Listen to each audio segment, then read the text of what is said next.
Tu dépenses probablement 350 € par mois pour paraître quelqu'un que tu n'es pas. C'est plus que ton épargne actuelle. C'est plus que ce que tu verses sur ton PEA, c'est plus que ce que tu mets de côté pour ton avenir. Et pourtant, personne ne remarque. Personne ne s'en souvient le lendemain, personne ne t'en remercie. Ces 350 € disparaissent chaque mois dans des voitures trop neuves, dans des vêtements trop tendance, dans des restaurants trop chers, dans des téléphones que tu remplaces avant qu'ils ne soient vieux. Ils ne construisent rien, ils ne te nourrissent pas, ils ne te logent pas, ils ne te rendent pas plus heureux. Ils te font juste croire que tu as réussi, ils te font juste croire que tu appartiens au bon camp. Aujourd'hui, on va voir pourquoi tout change quand tu arrêtes ce jeu, quand tu arrêtes d'essayer de paraître riche, et quand tu commences à cultiver la vraie richesse. Avant d'aller plus loin, je dois être transparent avec toi. Je ne suis pas conseiller financier. Cette vidéo est éducative, elle ne remplace en aucun cas un conseil personnalisé adapté à ta situation.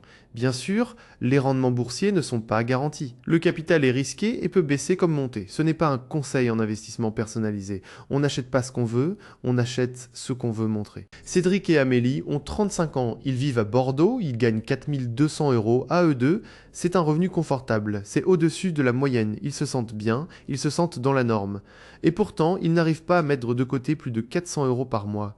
400 €. Sur un salaire de 4200, cela signifie qu'ils dépensent 3800 €. Où passe l'argent? Ils ont fait le calcul ensemble un soir de novembre. Ils ont listé chaque poste, le loyer est de 950 €. C'est raisonnable, l'alimentation atteint 600 €. Les transports coûtent 400 €. L'assurance et les mutuelles ajoutent 150 €. Les factures atteignent 250 €. Déjà, on est à 2350 €. Il leur reste 1850 €. C'est là que tout disparaît. Leur voiture est un SUV neuf, ils l'ont acheté il y a 8 mois, le crédit coûte 350 € par mois, l'assurance associée atteint 120 €. L'essence ajoute 180 €. Leur mobilité leur coûte 650 €. Ils auraient pu acheter une citadine d'occasion pour 8000 €, ils auraient payé comptant, leur coût mensuel aurait chuté à 250 € tout compris, ils payent 400 € de plus chaque mois pour rouler dans un SUV, pour paraître, pour que leurs collègues disent qu'ils ont réussi. Amélie s'habille chez des enseignes de mode rapide. Elle achète 2 ou 3 articles par semaine. Un pantalon ici, une blouse là,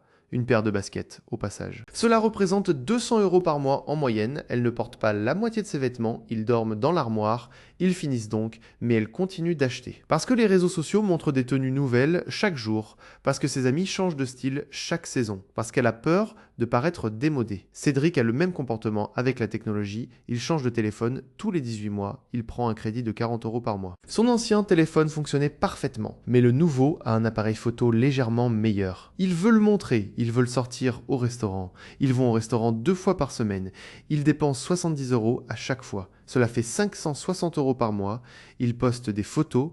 Ils veulent que leurs amis voient leur belle vie. Ils veulent que leurs collègues les envient. Ils veulent que leurs parents soient fiers. Mais au fond, ils sont stressés. Leur compte bancaire est dans le rouge le 23 du mois. Ils n'ont pas de coussin, ils n'ont pas de PEA, ils n'ont pas d'assurance vie, ils ont juste des apparences.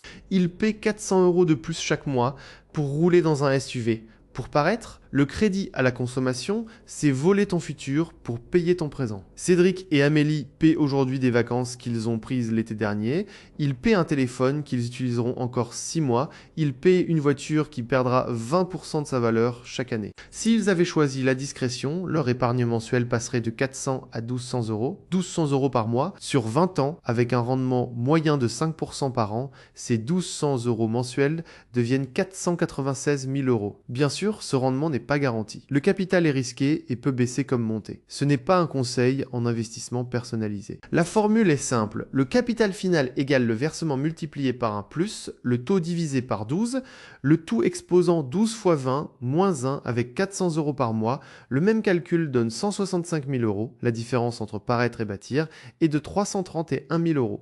331 000 €, c'est une maison, c'est une liberté, c'est une retraite anticipée. C'est le prix de leur SUV, de leurs vêtements et de leur restaurant. Cédric et Amélie ne le savent pas encore, mais chaque mois, ils choisissent le paraître au détriment du bâtir. Ils choisissent l'apparence au détriment de la substance. Et ce choix, des millions de Français le font chaque jour sans même s'en apercevoir. À quelques kilomètres de chez eux, quelqu'un vit autrement. Philippe a 52 ans, il est comptable à Clermont-Ferrand, il gagne 2800 € net, c'est moins que Cédric et Amélie réunis. C'est même moins que Cédric seul. Et pourtant, Philippe est calme, il est serein, il ne regarde pas son compte en banque avec anxiété. Il roule en Dacia d'occasion, il l'a acheté il y a 3 ans pour 6 000 €, il l'a payé, content. Son assurance coûte 40 €, son essence 60 €, son entretien 20 €, sa mobilité lui coûte 120 € par mois. Sa mobilité lui coûte 120 € par mois. C'est 5 fois moins que le SUV de Cédric. Il s'habille chez des enseignes simples. Il dépense 40 € par mois en vêtements, il les porte jusqu'à ce qu'ils soient usés. Il mange au restaurant 1 fois par mois. Il dépense 40 €. Il ne poste pas de photos. Il ne cherche pas à impressionner. Il part en vacances en France, il campe, il randonne, il dépense 800 € par an, il ne part pas aux Maldives, il ne part pas à Bali, il ne prend pas de crédit conso pour ses vacances, il paye comptant. Il habite dans une maison qu'il a remboursée, il l'a achetée il y a 20 ans, elle vaut 200 000 €. Il ne la revendrait pas pour 3 fois ce prix, c'est son chez lui, pas son investissement. Un appartement te loge, un portefeuille te nourrit. Philippe a compris cela très tôt.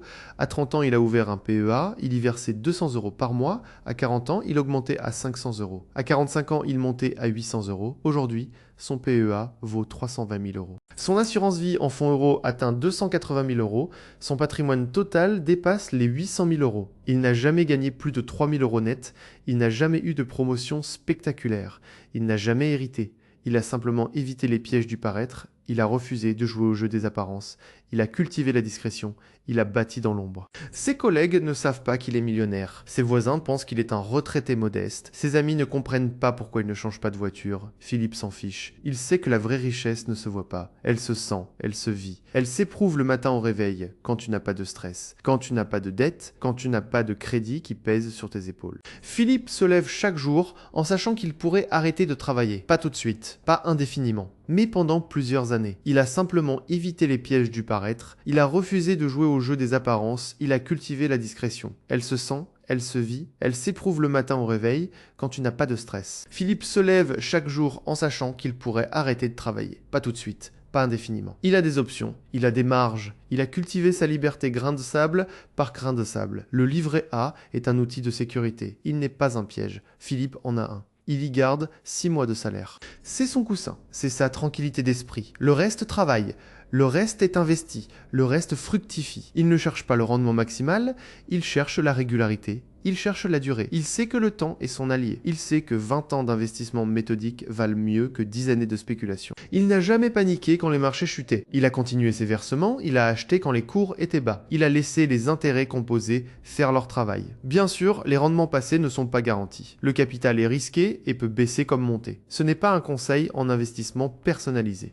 Mais Philippe a lu les études historiques. Il sait que les marchés actions ont toujours fini par remonter après les crises. Pas en un jour, pas en un mois, mais en quelques années. Et il avait le temps, il avait la patience, il avait la discipline. 3 qualités que le paraître détruit. Parce que le paraître exige de consommer maintenant. Le paraître exige de montrer maintenant. Le paraître exige de remplacer avant que ça ne soit usé. Le paraître est une course sans fin, une course que tu ne peux pas gagner, parce que quelqu'un aura toujours une voiture plus neuve, quelqu'un aura toujours un téléphone plus récent, quelqu'un sera toujours allé dans un endroit plus lointain. La course au paraître n'a pas de ligne d'arrivée, elle a juste un gouffre sans fond. Mais comprendre tout cela à 50 ans, c'est bien. Le comprendre à 30 ans, c'est mieux. Laura l'a compris il y a 18 mois, elle a 31 ans. Elle travaille dans le marketing à Toulouse, elle gagne 2400 € net, elle dépensait 2200 € par mois, elle vivait au-dessus de ses moyens. Elle avait un crédit auto de 300 € pour une berline allemande. Elle achetait des vêtements de marque pour 250 € par mois, elle allait au restaurant 3 fois par semaine, elle partait en week-end chaque mois. Elle postait tout sur les réseaux, elle voulait que ses anciens camarades de classe l'envient. Elle voulait que son ex comprenne ce qu'il avait perdu. Elle voulait que ses parents voient qu'elle avait réussi, et pourtant, elle était malheureuse, elle était stressée, elle était endettée. Elle devait 5 000 € sur sa carte de crédit, elle devait 3 000 € de crédit conso, elle n'avait pas 1 € de côté, son compte était dans le rouge permanent, elle prenait des découverts, elle payait des agios, elle tournait en rond. Un soir de janvier, elle a fait un bilan, elle a ouvert un tableau Excel, elle a listé chaque dépense des 6 derniers mois. Elle a été honnête, brutalement honnête. Elle a découvert qu'elle dépensait 800 € par mois pour paraître. 800 €. C'était plus que son loyer. C'était plus que son épargne potentielle. Elle a pris une décision radicale. Elle a vendu sa berline. Elle a acheté une citadine d'occasion pour 6 000 €. Elle a payé comptant avec l'argent de la vente et un petit apport. Elle a arrêté les achats compulsifs. Elle s'est fixé une limite de 60 € par mois en vêtements. Elle a remplacé les restaurants par des dîners chez des amis. Elle a remplacé les week-ends lointains par des balades locales. Elle a coupé ses abonnements inutiles. Elle a réduit son forfait téléphone. Elle a négocié son assurance. Résultat, elle épargne maintenant 900 € par mois. 900 € contre 0 il y a 18 mois. Elle a ouvert un PEA. Elle y verse 500 € par mois. Elle a gardé 400 € sur son livret A. Le livret A est un outil de sécurité. Il n'est pas un piège, il protège ton capital, mais il ne le fait pas grandir. Elle a investi son PEO dans un ETF World, elle a programmé un virement automatique le 5 de chaque mois. Elle ne regarde pas les cours, elle sait que c'est volatile, elle sait que certains mois son portefeuille perd de la valeur. Mais elle sait aussi que sur 20 ans, la tendance est à la hausse. La vraie différence, ce n'est pas le choix, c'est la discipline. Laura a choisi une fois, puis elle a tenu. Elle a tenu quand ses amis sont allés au restaurant sans elle. Elle a tenu quand son collègue a sorti son nouveau téléphone. Elle a tenu quand les soldes d'hiver ont commencé. Elle a tenu parce qu'elle avait un objectif. Elle voulait atteindre 100 000 € avant ses 35 ans. Avec 500 € par mois à 5%, elle y arrivera. Bien sûr, ce rendement n'est pas garanti, le capital est risqué et peut baisser comme monter. Ce n'est pas un conseil en investissement personnalisé, mais elle a fait le calcul. Elle sait que même avec un rendement plus modeste, elle avancera. Elle sait que 900 € par mois sur 20 ans représente plus de 360 000 €. 360 000 €, c'est plus que son salaire annuel multiplié par 15, c'est une liberté, c'est une option, c'est un avenir. Et elle l'a obtenu en arrêtant de paraître, en arrêtant de courir après l'approbation des autres, en arrêtant de vivre pour des gens qui ne pensent déjà plus à elle. Parce que personne ne se souvient de ta voiture, personne ne se souvient de ton sac, personne ne se souvient de ton restaurant. Ils se souviennent de ta présence, de ta bienveillance, de ta sérénité. Et Laura a trouvé cette paix. Elle a trouvé ce calme que l'argent acheté ne donne jamais. Tu as vu 3 choses aujourd'hui. Premièrement, les dépenses de statut coûtent en moyenne 800 € par mois aux couples actifs. C'est un frein invisible, c'est un frein silencieux, c'est un frein qui te fait croire que tu vis bien alors que tu détruis ton avenir. Deuxièmement, les vrais riches construisent dans le calme et la discrétion. Ils privilégient les actifs liquides aux apparences, ils privilégient le portefeuille au paraître, ils cultivent la régularité plutôt que l'éclat. Troisièmement, changer de mode de vie est possible à tout âge. Laura a basculé à 31 ans, Philippe a commencé à 30 ans, tu peux commencer aujourd'hui. La discipline remplace le paraître, la construction remplace la consommation. Alors voici ton action concrète pour aujourd'hui. Prends un papier et un stylo. Fais la liste de tes 10 dernières dépenses non essentielles. Celles que tu as faites pour toi, pour te faire plaisir, pour te sentir bien, pour montrer, additionne-les. Multiplie par 12, c'est ce que tu dépenses chaque année pour paraître. Demande-toi honnêtement si chaque achat t'a vraiment rendu heureux. Si la réponse est non, garde les 3 plus importants. Supprime le reste. Verse la différence sur ton PEA ou ton livret A. Fais-le maintenant. Avant que la tentation ne revienne, dis-moi en commentaire, quelle est ta plus grosse dépense de statut? Est-ce la voiture? Les habits?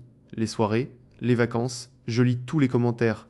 Abonne-toi si ce contenu t'aide à voir plus clair. Active la cloche pour ne rien manquer. La semaine prochaine, on verra comment les millionnaires français gèrent leur argent au quotidien, les rituels matinaux, les règles de dépenses, les systèmes d'épargne des patrimoines élevés. On parlera de la flat tax, des SCPI et de la manière de penser de ceux qui ont réussi à bâtir sans paraître. Bien sûr, les rendements ne sont pas garantis. Le capital est risqué et peut baisser comme monter. Ce n'est pas un conseil en investissement personnalisé, un petit virement automatique vaut mieux qu'un grand projet jamais commencé. Alors commence aujourd'hui. À bientôt.